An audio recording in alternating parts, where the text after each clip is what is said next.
Hare Krishna. So, welcome to the weekly discussion on Bhagavad Gita and Sri Krishna Balaram Mandir.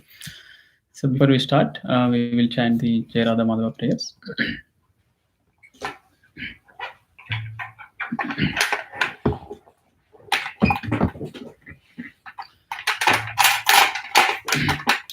Jaya Radha Madhava Kunja Vihari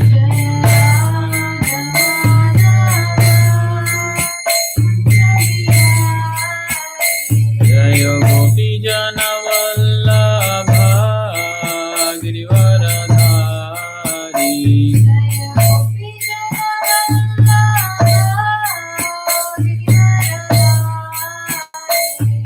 Yashodanandana Brajana Ranjana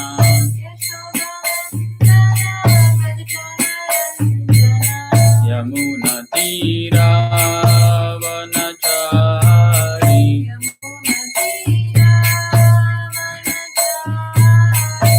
Jayo Radha Madhava Kunja Vihari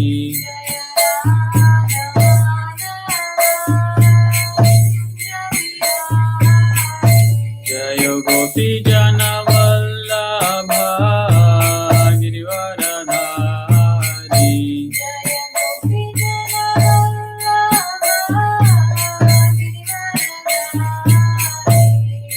Yashodanandana Brajana Ranjana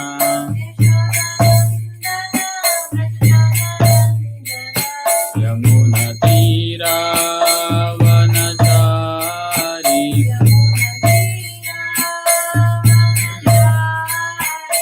Jayo Radha Madhava Kunja Vihari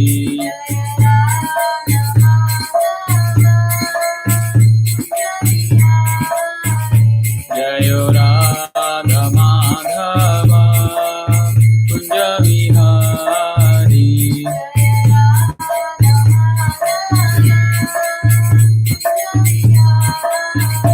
Hare Krishna Krishna Krishna Hare Hare Hare Rama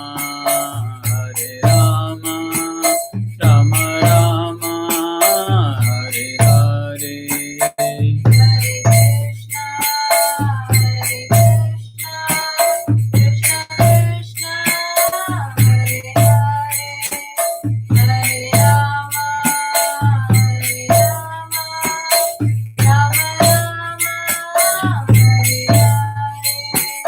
Hare Krishna Krishna Krishna Hare Hare Hare Rama Rama Rama Hare Hare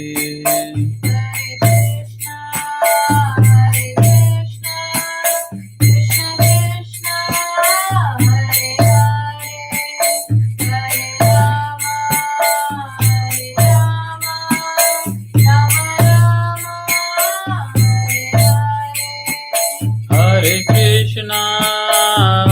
Krishna Krishna Krishna Hare Hare Hare Rama Rama Rama Hare Hare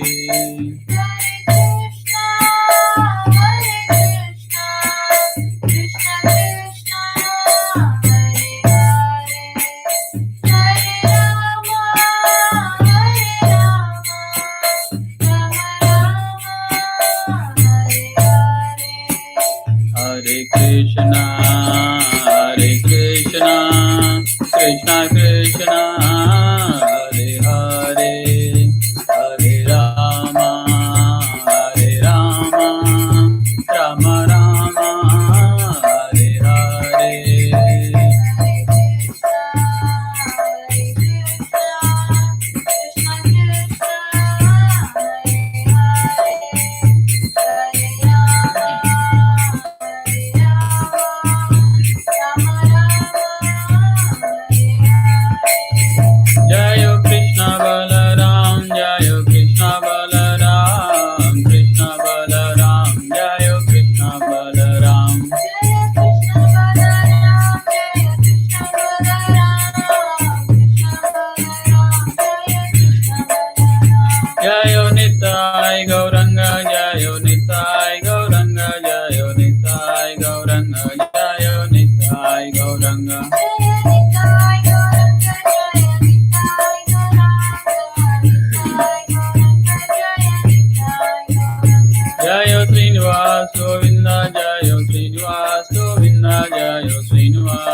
Govinda, Jaya Srinivas Govinda.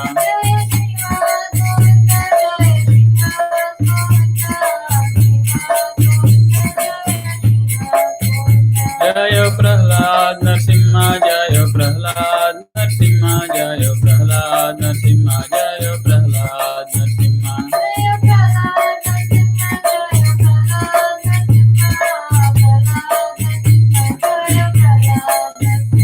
Jaya Jaya Prabhupada, Prabhupada, Prabhupada, Jaya Jaya Prabhupada.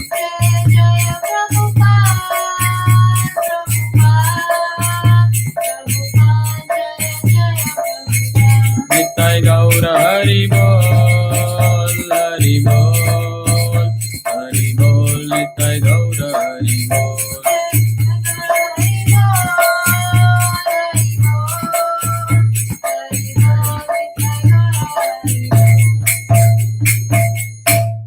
Shri Shri Krishna Balaram ki, Shri Shri Nitai Gaurang ki, Shri Srinivas Govinda ki, Prahlad Narsimhadev ki, Jagat Guru Srila Prabhupada ki, Nitai Gaur Premanande, Hari Hari Bol, Hare Krishna.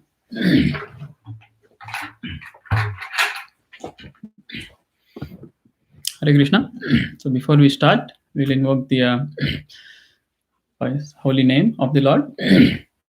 Om Namo Bhagavate Vasudevaya. Om Namo Bhagavate Vasudevaya. Om Namo Bhagavate Vasudevaya. Om Namo Bhagavate Vasudevaya. Om Namo Bhagavate Vasudevaya. Om Namo Bhagavate Vasudevaya. So today we'll be discussing from the 7th chapter, 15th verse. It's a very prominent, famous verse. Many of you might have heard about it or known about it. So I'll recite the verse a couple of times. Excuse me. And then we'll discuss the purport and translation given by His Divine Grace, Srila Prabhupada. So the verse is, Namam dushkritano muda prapadyante naradamaha mayaya bhararat jnana asuram bhavamashrita. Namam dushkritano muda prapadyante naradamaha mayaya bharatat jnana asuram bhavamashrita. I'll repeat once again. Namam dushkritano mudha prapadyante naradamaha mayaya bharatat jnana asuram bhavamashrita. Synonyms and translation and purport. I'll do the synonyms first.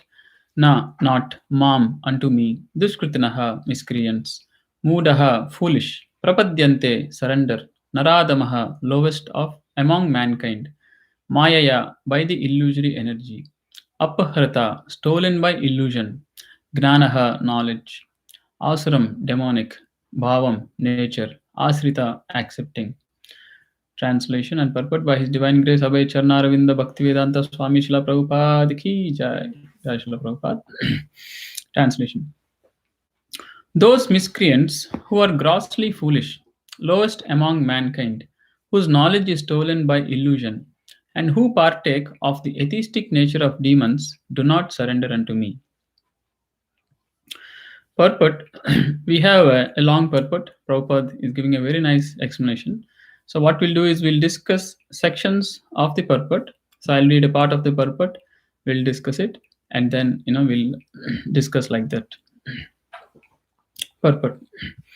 It is said in Bhagavad Gita that simply by surrendering oneself unto the lotus feet of the Supreme Personality of Krishna, one can surmount the stringent laws of material nature. At this point, a question arises. How is it that educated philosophers, scientists, businessmen, administrators, and all the leaders of ordinary men do not surrender to the lotus feet of Sri Krishna, the all-powerful personality of Godhead?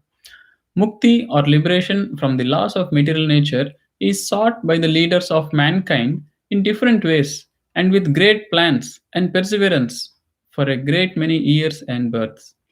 But if that liberation is possible by simply surrendering unto the lotus feet of the Supreme Personality of Godhead, then why don't these intelligent and hardworking leaders adopt this simple method?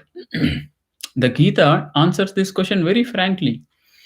Those really learned readers of society, like Brahma, Shiva, Kapila, the Kumaras, Manu, Vyasa, Devala, Asita, Janaka, Prahalada, Bali, and later on Madhvacharya, Ramanujacharya, Sri Chaitanya, and many others who are faithful philosophers, politicians, educators, scientists, etc., surrender to the lotus feet of the Supreme Person, the all powerful authority. Those who are not actually philosophers, scientists, educators, administrators, etc., but who pose themselves as such for material gain, do not accept the plan or path of the Supreme Lord. They have no idea of God. They simply manufacture their own worldly plans and consequently complicate the problems of material existence in their vain attempts to solve them. Because material nature, energy, because material energy nature is so powerful, it can resist the unauthorized plans of the atheists and baffle the knowledge of planning commissions. The atheistic plan makers are described herein by the word dushkritina or miscreants. Kritina means one who has performed meritorious work.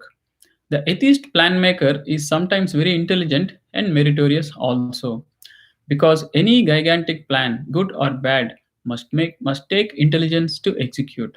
But because the atheist's brain is improperly utilized in opposing the plan of the Supreme Lord, the atheistic plan maker is called Dushkritana, which indicates that his intelligence and efforts are misdirected.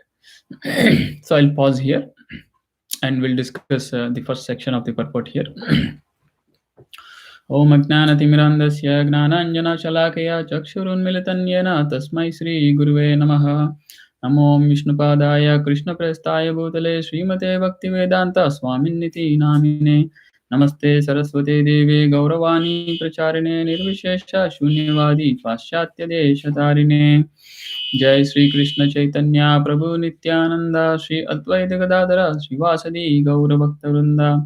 Hare Krishna Krishna Krishna Hare Hare, Hare Ram Ram Ram Hare Hare. So this verse, Lord Krishna is actually talking about four kinds of people who don't surrender unto him. And Prabhupada is bringing up a very important point here, that surrendering to the Lord actually relieves us of all the problems we are generally facing, and it gives us freedom from the material existence. In other words, we actually get liberation from this material nature. Krishna says earlier in Bhagavad Gita, he says, Daivi Esha Gunamayi Mama Maya Duratyaya Mamevaya Prapadyante Maya Metam Tarantite. Krishna is saying, Daivi Eshi Gunamayi means Daivi means divine. By the Lord's divine energy, the Daivi Esha Gunamayi. Guna, there are three gunas. There is Sattva Guna, there is Rajo Guna, there is Tamo Guna. And everyone is under the influence of these three gunas. And the whole world is actually being run by these modes of these three gunas. It is says, Krishna earlier, other place also, he says that this whole material nature is actually being conducted by these three modes of material nature. But a person in illusion, in false ego, ahankara vimudatma kartaham iti manyate. The person who has been engulfed by illusion, he thinks that, he is conducting all these activities, but actually the modes of material nature are conducting. So, and now, because of these modes of material nature, we are all entangled in this material existence, and we are all looking for freedom from this material existence. And the simple solution is given by Krishna himself. He says, Daivik Desha Gunamayi Mama Maya Duratyaya. These three gunas, this Maya, this material world, is Duratyaya. Duratyaya means very hard to cross over. Even Goddess Durga, who is in charge of the material nature, who is working under the Supreme Lord Krishna, her name Durga itself indicates Durgati. It makes it very difficult. What does Mother Durga do? For all the conditioned souls in this material world, we are all considered as prisoners. in this material world. It is very difficult to free ourselves from this material entanglement. And what does Durga do with her 10 hands? It puts us just like, Goddess Durga takes the role of a um, like a jailer, or the superintendent of a prison. They make sure the prisoners can't escape, right? They're blocked from all directions. So all the 10 hands, Srila Prabhupada explains that it is Goddess Durga blocking this, from all 10 directions to get freedom, because we're all prisoners and we are all supposed to suffer. How? From all directions, from left, right, front, center, from back, from top, from bottom, from all directions. It is a prison, literally. We are blocked in here. And exact same thing Krishna is saying, Mama Maya Duratyaya. He's saying, my Maya. This, another name of Durga Devi is also known as sometimes Maya Devi, right? So Mama Maya is saying, my, this divine energy that I have created, that I have situated in this material world, Duratyaya, is very difficult to overcome. What are the difficulties to overcome? Simple thing, the standard things that very uh, prominently highlighted in Bhagavad Gita, especially birth, death, old age, and disease. These are the problems that are, so much, captivated, has encapsulated the whole world. Is make all great thinkers, scientists, philosophers, scratching their heads how to solve these problems, how to solve the problem of disease. Right? We are all under a pandemic right now. People are, the scientists, researchers, philosophers, they're all the administrators of various countries of the world. They're struggling so hard. How do we solve this problem? Right? It's been more than a year now. Coronavirus is everywhere, and they have come up with some vaccines, and they're not sure about how effective is the vaccine now, because there are so many variants of the same virus. There are all great thinkers, philosophers, administrators, scientists. They're all working together to how do we solve this problem. If this pandemic continues, few more months and years, what will happen to the economy? What will happen to the civilization? It is a big threat if this has not been brought under control, isn't it? So that is just one aspect, disease, that Krishna mentions. And beyond this disease, there is this old age also. There is a lot of people, there is so much difficulties people face during the old age. The body becomes weak, different parts of the body, different, activities of the body, they all become difficult. There is so much investment in old age homes, nursing homes. There is so much necessity for, having so many medicines and, so many support instruments and mechanisms to help the old people. And then ultimately death. Nobody wants to die. People have built their attachments, their relationships, they have cherished, they have accumulated so many things. Death is also baffling. There are so many departments of medical science doing research on aging. How do we make sure? What is the DNA that is causing us to become old? What is it that is leading us towards death? Is there something we can do? So these are all actually the same problems. Even a spiritualist or a materialist, they're trying to solve the same thing. It's not that the materialist is doing something different. He's also trying to solve these problems, but in in a material way, by trying to find material solutions. But Krishna in Bhagavad Gita is saying that the solution to all material problems is actually not material. It is a spiritual solution. And this is a formula Prabhupada has said, that any material problem can be actually solved with a spiritual solution. And that ultimate spiritual solution is given in the Bhagavad Gita itself by none other than the Supreme Lord Krishna himself. What is that? In this verse we are discussing, where Krishna is saying, Daivi Eshi Gunamayi Mama Maya Duratyaya. My Maya is very difficult to overcome. It's almost impossible. There is just no possibility. Then what is the way out? Mameva ya prapadyante Maya metam tarantite. So Krishna is giving the solution. He has mentioned the problem statement. Immediately he has given the solution also. The problem statement is that this material energy, this material influences, this material nature under which we are, we can't stop death, we can't stop disease, we can't stop old age. Literally. And this is not a statement just making out of vagueness. In the last so many thousands of years of modern civilization, nobody could stop them.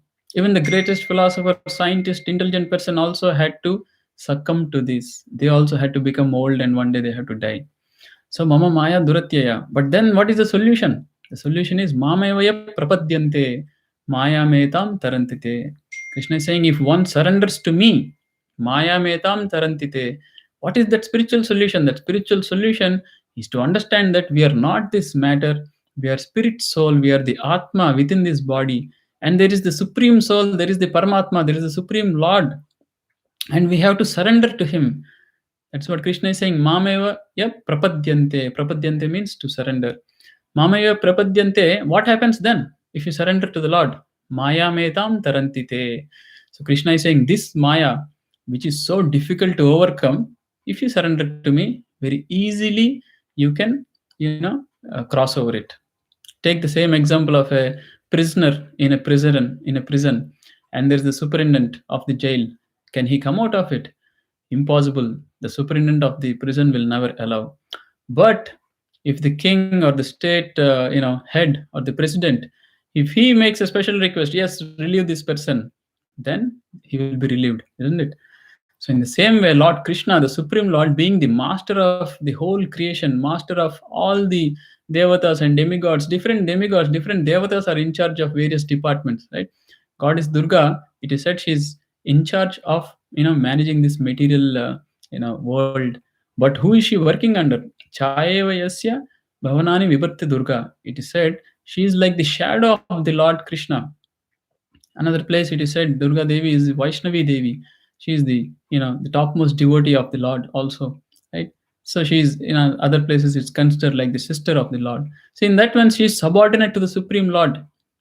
But if the Lord orders, yes, release this soul from these clutches that you have kept him under, she will very happily release him. And that is why Krishna is saying, Mamaya Prapadyanti, if you surrender to me, one would be easily liberated. And that's the formula Krishna has revealed. And in the end of Bhagavad Gita, also, in the ultimate conclusion, also, he tells the same thing to Arjuna. Arjuna, you're so baffled about so many things. You're so much stuck in this material world, just like any other material person. But here is the solution. Sarvadharmam parityajya mamekam sharanam raja. Is the same thing. Give up all kinds of religious, or whatever duties you have made up. Sarvadharmam parityajya mamekam sharanam raja. You just surrender to me. Aham tvama sarva papebhyo mokshishyami ma suchaha. I will then completely free you from all your sinful reactions. So the solution is the same. Krishna, time and again and again in the whole of Bhagavad Gita, he's bringing Arjuna to one central point, is to surrender to him. If you surrender to him, then all problems are solved. Why? Just like if you are stuck in a prison, and if the president or the head, the king, if he wants to relieve you, he can easily relieve you. All he's saying is, give up your childish play in the prison, trying to fight among other prisoners and trying to grab a bigger cell or a bigger thing or a bigger position in the jail. It is useless. Come out of the prison. That is what he's saying. You give up all your, what all are our attachments in this world.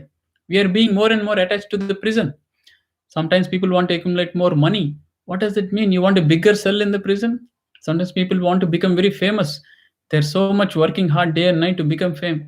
What is the use of becoming a famous prisoner in a prison? It is useless.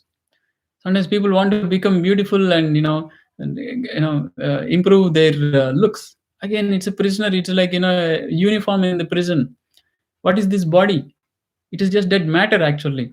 It is just bag of blood, bones, and everything. People working hard to make this body beautiful.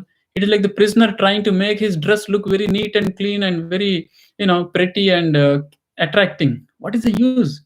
You're a prisoner in a prison. If your dress is looking very good, what big difference does it make? You are still going to suffer everything that the prisoner will suffer. Even the most beautiful person will have to become old and diseased and die. What is the use of becoming beautiful, stronger, muscular, or anything? All this material accumulation is trying to get a better and better position in the prison, which is totally useless. All our attachment, lust, greed, anger, everything, all of these are directing towards accumulating more and more material things, which is making our prison life even more grander prisoner life. It is useless. That is why Krishna is teaching us vairagya, detachment from this prison life of material existence. And but how do we cultivate the detachment? By attaching to Krishna. That is the easiest way to detach from something, isn't it? If somebody is addicted to coffee, you just say, no, no, give up coffee, it's not good for you. It's very difficult. But if you give an alternative, if you give a healthy alternative, let's say hot badam milk or something, if he replaces with that, every time he wants to drink coffee, let he take a hot badam milk or something, he has a positive, healthy alternative, it will become very easy. Just like if your child is taking some things and is breaking everything in the home, and you ask the child, stop, stop, don't do that, he will only get frustrated. But if you give him a very nice toy, he will be engaged with the toy and he won't break things anymore. So the best way to detach is to attach to something superior. The best way to detach from something inferior is to attach to something superior. And that is what this bhakti yoga is all about. And that is what this Krishna consciousness is all about. And that is what Krishna is trying to tell in the whole of Bhagavad Gita, that you attach yourself to me. Naturally, you will become detached from other things. You don't have to fight to get detachment from each and every individual materialistic thing here. You just have to attach yourself to Krishna. So now that secret has been revealed, that Mamaya Prapadyante Maya Metam Tarantite, that we can be freed from the problems of birth, death, old age, disease, all kinds of miserable anxieties caused by it's called tapatraya, three kind of klesha, adhyatmika, misery is caused by our own mind and body, misery is caused by you know other living beings, misery is caused by the nature. Right? Recently we see weather patterns are suddenly so very dangerous weather patterns we're observing, and people in very large quantity are suffering from natural disasters. Either it could be tsunamis or heat waves or forest fires or snowstorms or earthquakes. I mean, there are so many difficulties, and they're trying to find solution for same thing, right? Every material problem, they're trying to find a material solution. What was the solution when tsunamis happened? They tried to invent some sensors and mechanisms to create alerts and all that. Another material problem. You solve, you're making a tsunami sensing alarm system, people will run away from there, but that's not solving anything. It's only pushing the problem aside. The problem still exists. One fine day they will still die. And if just tsunami is avoided, is that all? There could be this pandemic, there could be earthquake, there could be hurricane, there could be so many things. So material problems can't be solved by material solutions, and that is where they're all going wrong. We need a spiritual solution, and the spiritual solution is to surrender to the Lord and finally get out of this whole material world. That is called mukti, that is called liberation. Out of this material world into the spiritual world, back to Godhead. So now that this knowledge has been revealed by Lord Krishna in Bhagavad Gita, it's an open secret. This is not new. Bhagavad Gita has been there for more than 5,000 years old. Why is it that people are not taking? Why are we still doing the wrong way when there is a right way to do? It is puzzling, isn't it? If this knowledge is so much available, and Prabhupada has given from thousands of years old great saintly philosophers, educators, politicians, and scientists who have accepted these and who have propagated these messages, Lord Brahma, Lord Shiva, Lord Kapila, Kumaras, Manu, Vyasa, Devala, Asita, Janaka, Prahalada, Bali Maharaja, and in the recent times, Madhvacharya, Ramanujacharya, Chaitanya Mahaprabhu, all great acharyas have been talking about this. They were not just sentimentalists, they're great philosophers, they're politicians, they're educators, they're scientists. Then why still people are not accepting this? It's a puzzle. So Krishna is actually answering that puzzle. He says, they're all dushkritana. That is what he's saying. Namam dushkritana muda prapadyante naradamaha. So Krishna is saying, these are all dushkritana. Arjuna, they are miscreants. What is a miscreant? They're a criminal. They are very bad mentality people, demonic people. That is why, the criminal minded, dushkritana means ill motivated. They're not sincere, they're not honest, they're not truthful. There is a misgiving in them. And that Krishna is saying there are four kinds of these miscreants. Naman dushkritana. Dushkritana means one who has some kind of a merit, but he's utilizing in a negative way. The atheistic people who don't believe in God. Krishna is saying there are four kinds. And that's what he's saying. Namam dushkritana. First he's saying mudaha. Muda means foolish. And then naradamaha, the lowest of the mankind. Maya pratak jnana. One who is knowledgeable, but Maya Apaharata, the Maya, the illusory world, the illusion around us has taken away his intelligence. Asuram Bhava Mashrita, and then the demonic people. So Krishna is now revealing why is it that even though it is so widely publicized by me and by the Vedas and by great acharyas, why are they not surrendering to me? Krishna is saying, well, this is the reason. If this is their characteristic, they won't surrender. And together, the characteristic is miscreant. Krishna is using the word dushkritana. Prabhupada here we read the purport is explaining that Kritna means one who has a meritorious work. Some intelligence is there, some capability is there, some ability is there. But Dushkritna, it's being used for durbuddhi, for a negative way. That means they have their own personal motivation. The so-called plan makers, Prabhupada is saying, they're actually not looking for well-being of everybody. They're looking for their own material gain. Like we know, great politicians, great scientists, who are all there, they seem like they're trying to do for our good. But what will happen ultimately? They're working towards their own good. They want to benefit their own selves. Unfortunately, we can't take names, but we know great politicians, after they become ministers and they get good roles, who becomes improved? Unfortunately, they only become improved. They'll become bigger landlords, more richer, and their Swiss bank accounts will go on becoming bigger and bigger. But what's happening to the common public? Unfortunately, nothing. Why? That is what is the example of Dushkritana. They have some merit, they have some intelligence, they have some ability, they have some capability. They do something, and people think they will do something for us, but ultimately they cheat everyone and they make their own benefit. So that is what is the reason. And because when these kind of people exist, they are the one who won't surrender to the Lord. So now if someone says, oh, I don't believe in God, I don't worship God, and I don't want to accept God, immediately we can categorize that they are Dushkritana. And within Dushkritana, we can do a subcategorization. Again, this is not our own mental concoction. This is what Lord Krishna himself said. Within Dushkritana, there are 4 categories. And that 4 categories is what is mentioned here by Krishna in this verse. Namam Dushkritana prapadyante. He's saying, Namam, they don't surrender to me. Earlier we discussed, Mamevaya prapadyante, maya metam tarantite. One who surrenders to me, he is completely relieved. But Namam Dushkritana, but if he's a miscreant, if he is a criminal minded, if he is a ill motivated person, he would not surrender. So that's the answer to the question why everyone is not taking up God consciousness, why everyone is not becoming, taking up to the process of surrendering their life to God and actually getting freedom, because they are ill motivated, they are atheistic, and they are not in their correct sense, unfortunately. Right? So let's talk about what are those 4 kinds that Krishna is mentioned. So we'll read the purport further. So I'll continue in the purport. So Prabhupada is saying, in the Gita, it is clearly mentioned that material energy works fully under the direction of the Supreme Lord. It has no independent authority. It works as the shadow moves in accordance with the movements of the object. But still, material energy is very powerful, and the atheist, due to his godless temperament, cannot know how it works, nor can he know the plan of the Supreme Lord. Under illusion and the modes of passion and ignorance, all his plans are baffled, as in the case of Hiranyakashipu and Ravana, whose plans were smashed to dust, although they were both materially learned scientists, philosophers, administrators, and educators.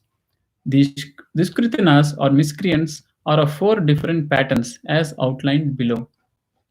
So here Prabhupada is saying that these people, these Dushkritanas, they have this godless temperament, this atheistic nature, who don't want to surrender to the Lord, who don't want to accept a supreme authority. They themselves want to become the master and the Lord, and they don't want to be subordinate under anybody. Those are the miscreants. But actually, we are subordinate to this nature. Nobody is independent. Right? But they don't want to accept. And what happens? Prabhupada is giving an example of Hiranyakashipu and Ravana. Right? They were some of the greatest rulers of the historical, evidence from our Vedic culture. We know that Ravana was so great.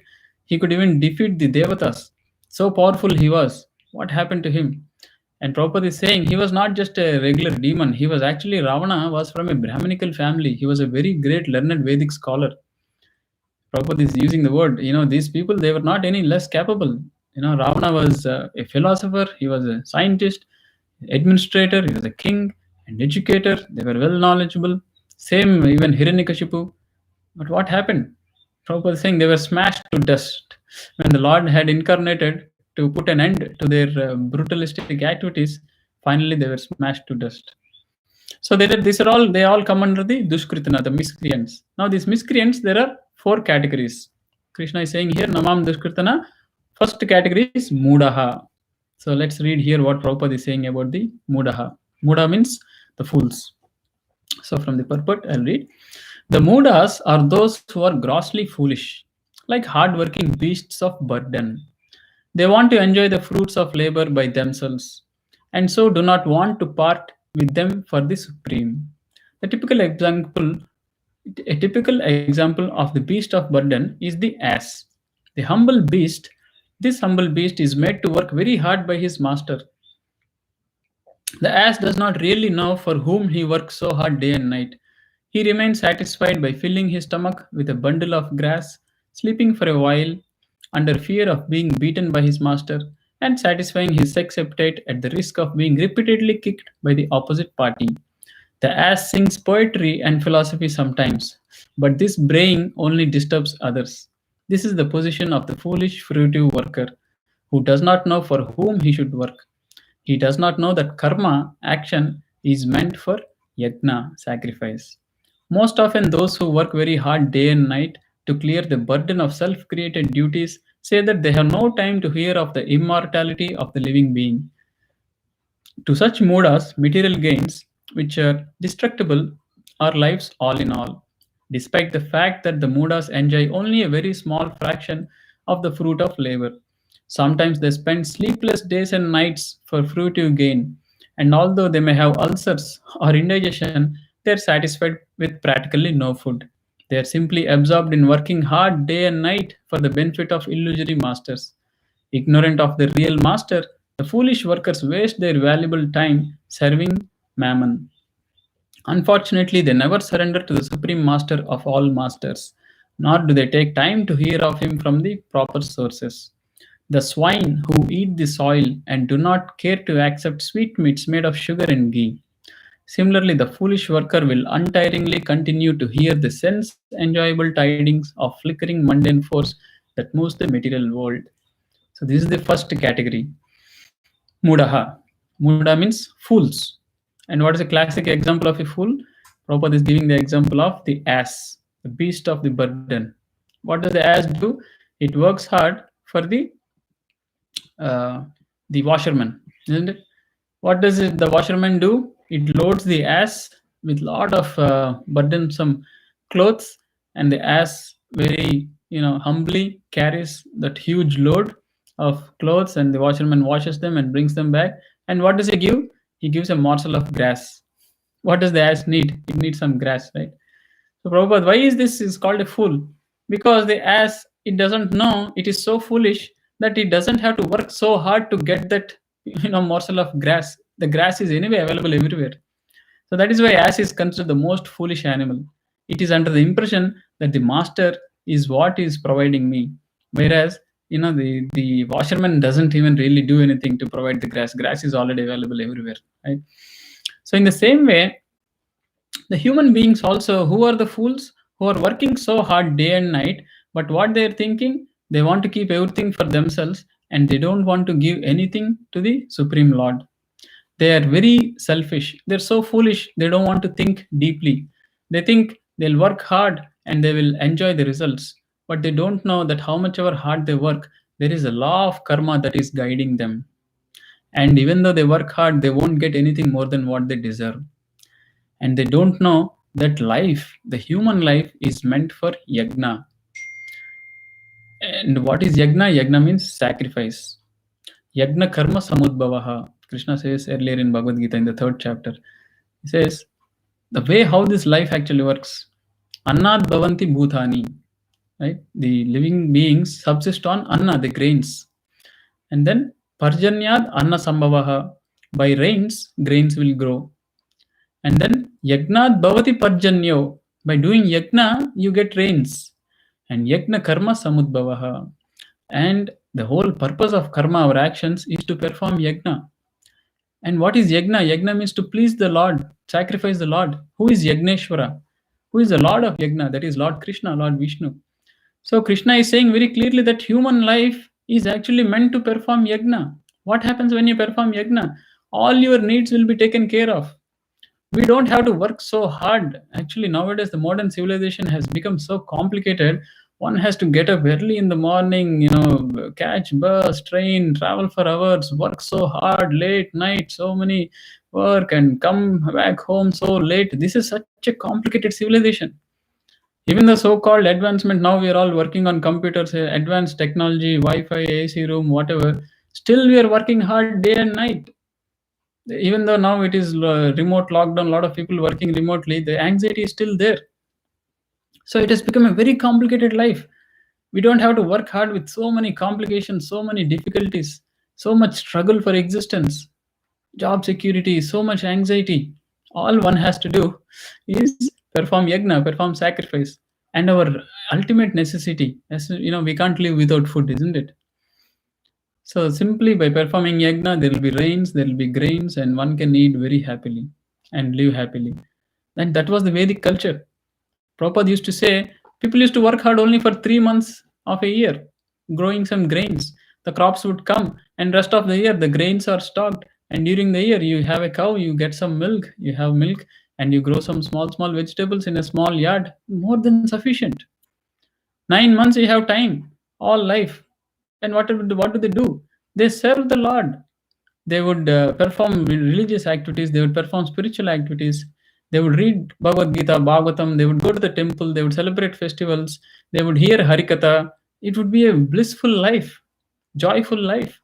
And happily they continue this material life with a God conscious, with a spiritual conscious life. End of life, they leave this world and they go back. Vedic culture is a mechanism to give liberation for everybody. But now we have thrown away the Vedic culture, we have adopted the Western culture, we have taken up these complicated ways of life, and there is no happiness, there is no peace, there is only anxiety.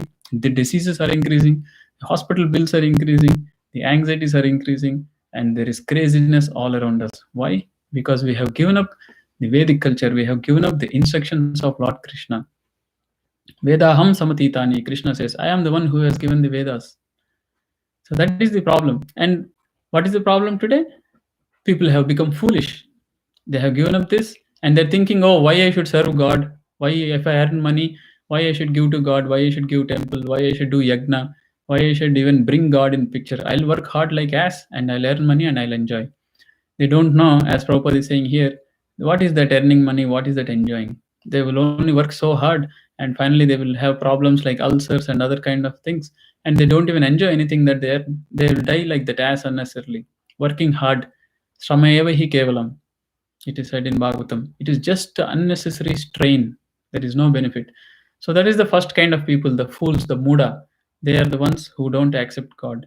So if somebody says, "Oh, I don't believe God. Why I should worship God? What is this? Why are you going behind God?" We can understand that first thing is that he's a dushkritana. The next thing is the subcategory. By analyzing the person, you can know he will fall in one of this subcategory. That is, they're either muda or the second thing. Krishna says, "Namam dushkritana mudaha prapadyante naradamaha." The second one that Krishna is mentioning is naradama. What does naradama mean? Naradama means the lowest of the mankind. Nara Adama. Adama means very low. Nara means human. So let's read Prabhupada's purport here. What Prabhupada is saying about this Naradama. Another class of Dushkritana or miscreant is called Naradama or the lowest of mankind. Nara means human being and Adama means the lowest. Out of 8,400,000 different species of living beings, there are 400,000 human species. Out of these, there are numerous lower forms of human life that are mostly uncivilized. The civilized human beings are those who have regulated principles of social, political, and religious life. Those who are socially and politically developed but who have no religious principles must be considered naradamas, or nor is religion without God religion. Because the purpose of following religious principles is to know the supreme truth and man's relation with Him. In the Gita, the personality of Godhead clearly states that there is no authority above Him and that He is the supreme truth.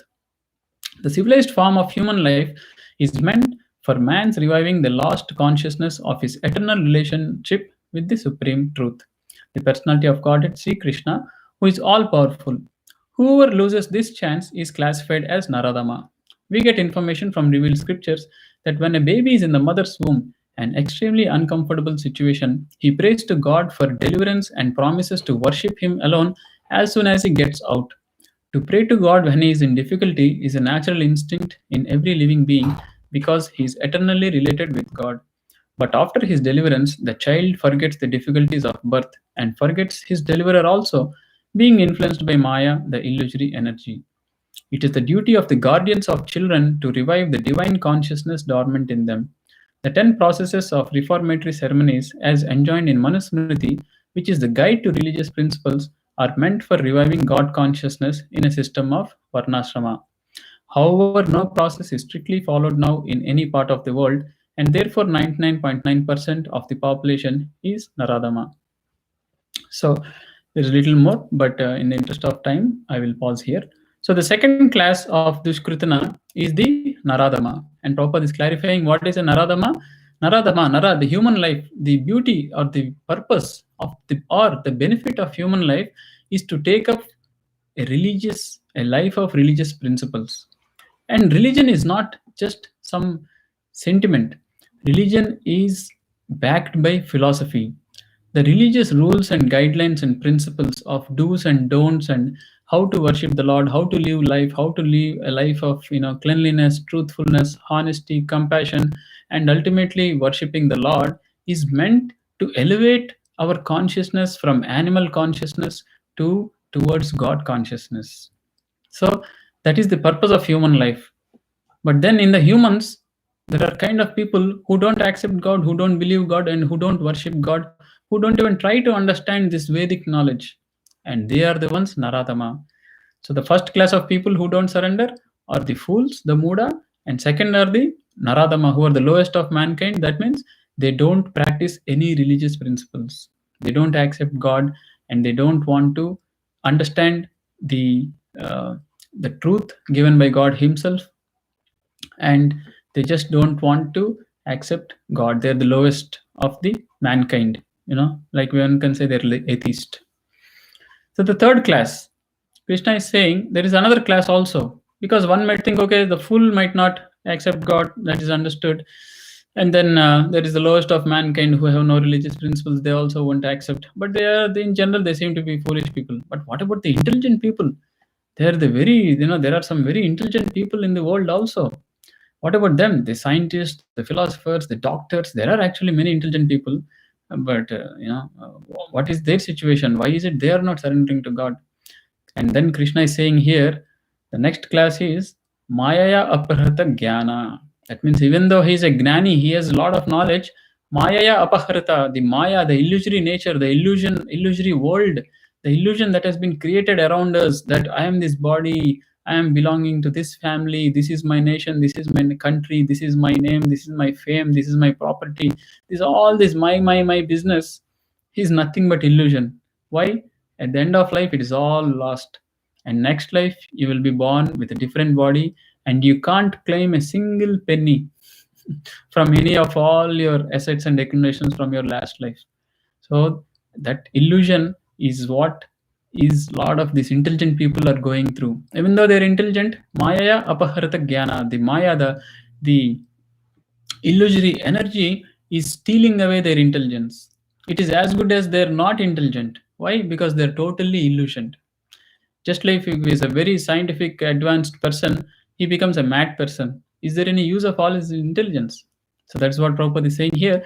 The next class of Dushkritana is Mayaya Apahrita Gnana, or persons whose erudite knowledge has been nullified by the influence of the material energy. They are mostly very learned fellows, great philosophers, poets, literati, scientists, etc. But the illusory energy misguides them. Therefore, they disobey the Supreme Lord. So this is the third category, that even though one might be intelligent. Because sometimes we say, oh, no, how are you sure that there is God and all that? See, look at him, such an intelligent person. He doesn't believe in God, right? No, even though he's intelligent and if he's not believing in God, that means the illusory energy has nullified his intelligence, as good as he has no intelligence. Why? It is common sense. If you're really intelligent, one has to understand everything comes by a creator. Then how come our own bodies, our own existence, our own species comes into existence without creation, without a creator? How did this wonderful world, this wonderful nature around us come into existence? An intelligent creation implies an intelligent creator. It is not just some dead, dull, nonsensical matter around us. There is so much systematic. There is a revolution of the earth. There is the sun. There is the moon. There's all these planets. There are different plants. There are different seasons. Very systematically, everything is happening. You can accurately calculate 100,000 years ago when did the sun rise, and after 100,000 years when will the sun set. How is this something so systematic just happening by chance? Right? We have Indian railways, everything is going on time and coming on time, stopping on time. Does it happen by chance? If anything is happening systematically on time, at time, every time, that means there is so much systematic, intelligent, management behind it. So how can we think that it just is happening? Our own body, we eat food, how intelligently the food is digested, the nutrients are extracted, the blood is flowing in the body, and the all the necessary ingredients are being sent to different parts of the body, and unnecessary stuff is being evacuated and thrown out of the body. Such an intelligent system, how is it happening just on its own, right? So one has to put little brain to understand how can you, it is so absurd to think that there is no god, that there is no creator, this just happened by chance. Such a complex mechanism. Take the example of our human body. There is electronics, the neurons, the brain, the nerves. There is mechanical, the bones, the joints. There is civil, the whole structure. There is everything. There is even computer. The brain does so many calculations. All these things together got together just by chance. What kind of nonsensical proposal is that? How can electronic, civil, mechanical engineering get together and an amazing piece of technology exist just by chance, right? So it's something to think. So that is what happens. These intelligent, so-called intelligent people, the illusory energy has stolen away that they can't even see that there is a supreme creator. And the last class of Dushkritana, so there's one more class that Krishna mentions. Namam Dushkritana Muda Prapadyante Naradamaha. We discussed about Muda, Naradama, Maya Apaharata Gnana, and then Asri Bhavamashrita. Krishna is saying the third, fourth kind of people, the last class of Dushkritana is called Asuram Bhavamashrita. What is Asura? Asura means demon, demonic principles. So let's see what Prabhupada is saying. This class is openly atheistic. Some of them argue that the Supreme Lord can never descend upon the material world, but they are unable to give any tangible reasons as to why not. There are others who make him subordinate to the impersonal feature, although opposite is declared in Gita. Envious of the Supreme Personality of Godhead, the atheist will present a number of illicit incarnations manufactured in the factory of his brain. Such persons whose very principle of life is to decry the personality of Godhead cannot surrender unto the lotus feet of Sri Krishna.